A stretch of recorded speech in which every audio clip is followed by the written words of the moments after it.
These young people are learning to reassess some of their prejudices in a workshop organised by a group that includes Jews and Muslims and advocates for friendship between the communities. "We are more alike than it seems," reads the sticker on the van.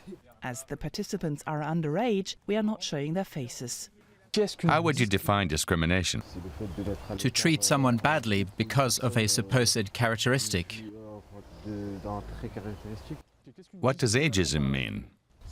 To discriminate against someone because of their age.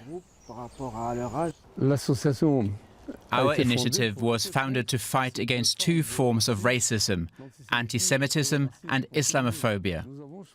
We raise awareness amongst young people in an indirect way.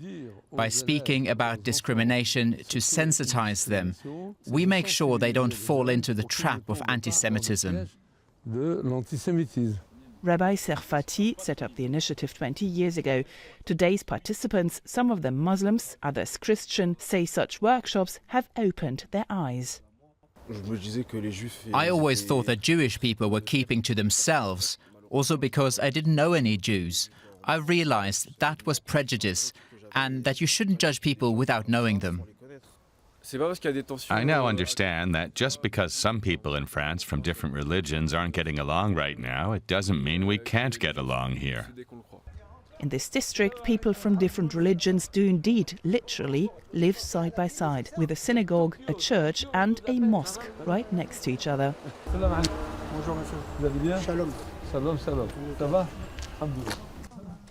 The rabbi, imam and local Christian leaders regularly organize joint events.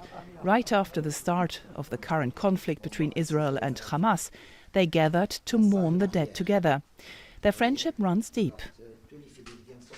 It's only because of Rabbi Serfati's help that we could open our mosque in this street 20 years ago.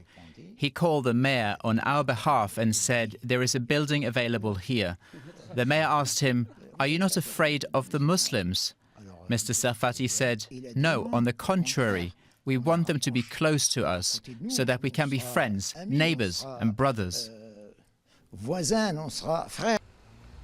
The local Jewish, Muslim and Christian congregations have held together despite the current situation in the Middle East. But Rabbi Serfati is deeply worried about the future. We are wondering about our place in the world. The massive demonstrations in the Muslim world with people yelling, "Death to Jews, death to Israel, Israel assassin." They raise questions for humanity. Will humanity assume its responsibility for the minority of 20 million Jews or not?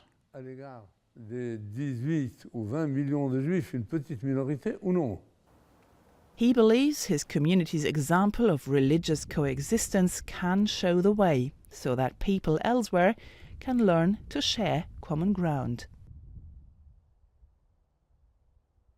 Subscribe to Oneindia channel and never miss an update.